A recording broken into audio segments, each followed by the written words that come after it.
নমস্কার, traditional village food with Alka চ্যানেলে আপনাদের সবাইকে স্বাগত। প্রচণ্ড গরমে আজকে আমি আপনাদেরকে তৈরি করে দেখাবো আমপুরা শরবত। আপনারা ভিডিওটা প্রথম থেকে শেষ অবধি দেখুন। ভালো লাগলে লাইক, শেয়ার, কমেন্ট করবেন। আর যারা ফেসবুক থেকে দেখছেন তারা ফলো করে পাশে থাকবেন। তো চলুন রেসিপিটা শুরু করি।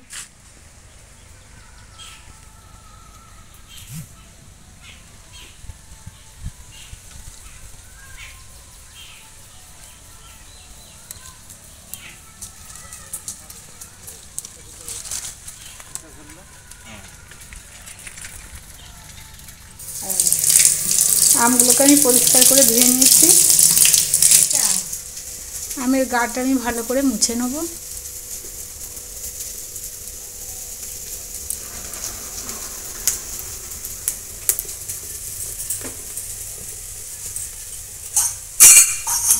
হাতে একটু তেল নিয়েছি, ভালো করে তেল মাখিয়ে নেব আমগুলো।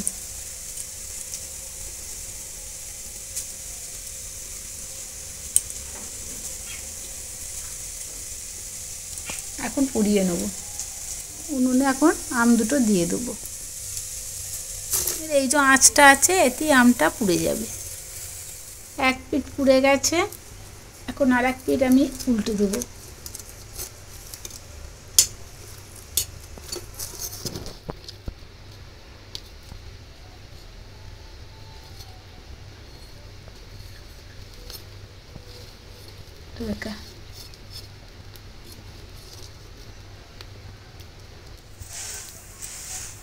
আমগুলো পুড়ে গেছে, এখন আমি তুলে নিচ্ছি।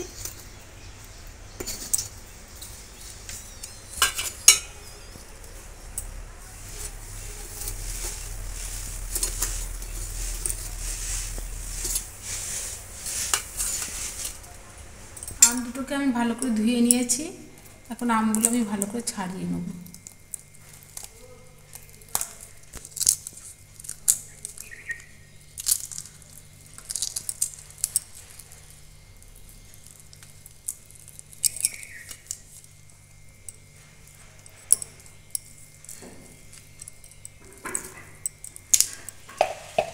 এখানে একটা মিক্সিং জার নিয়েছি, এতে এখন এই আমের মাড়িটা আমি এতে গেলে দেবো।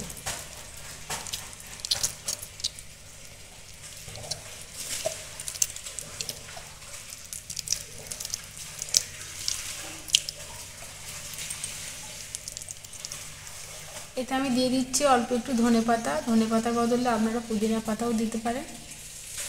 দিয়ে দিচ্ছি বিন নুন, দিচ্ছি চাট মশলা, দিচ্ছি দুটো কাঁচা লঙ্কা, দিয়ে দিচ্ছি চিনি 2 চামচ মতো, একটু পাতিলেবুর রস দিচ্ছি, অল্প একটু জল দিয়ে এটা আমি এখন মিক্সিতে পেস্ট করে নেব।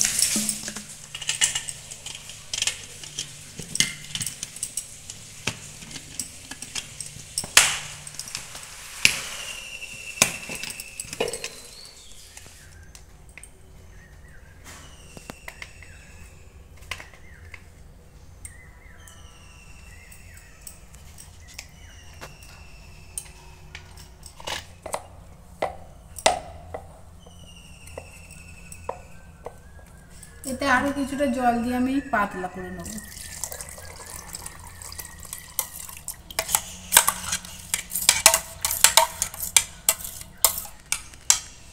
এটা গুলে নিয়েছি। এখানে একটা ডিশ নিয়েছি, ডিশেতে আমি একটু লঙ্কার গুঁড়ো দিয়ে দেব।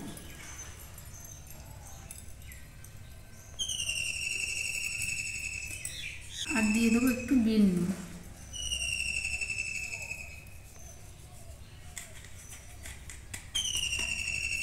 এখানে দুটো কাঁচের গ্লাস নিয়েছি, কাঁচের গ্লাসগুলোতে একটু এই লেবুর রস লাগিয়ে দেবো।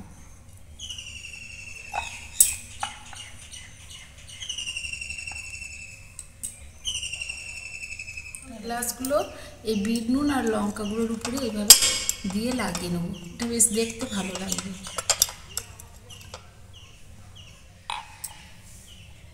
এটাকেও ঠিক এইভাবে লাগিয়ে নেব।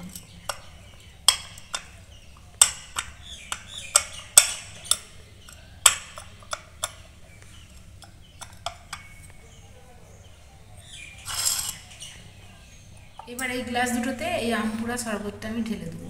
আমি শরবতটা আরেকটু চিনি দিয়ে নিয়েছি, কারণ আমটা টক, দেখলাম একটু চিনি লাগবে।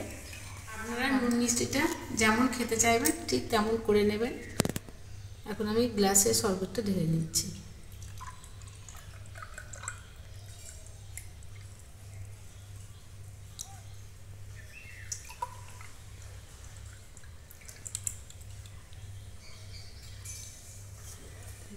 এখানে আমি দুটো পাতিলেবু নিয়েছি, এই পাতিলেবু দুটো এখন আমি গ্লাসে দিয়ে দেবো।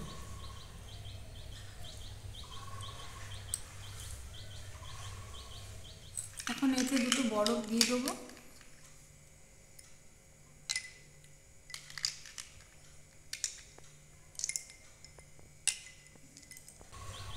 তৈরি হয়ে গেছে আমপুরা শরবত। ভালো লাগলে লাইক, শেয়ার, কমেন্ট করবেন আর সাথে থাকতে সাবস্ক্রাইব করবেন।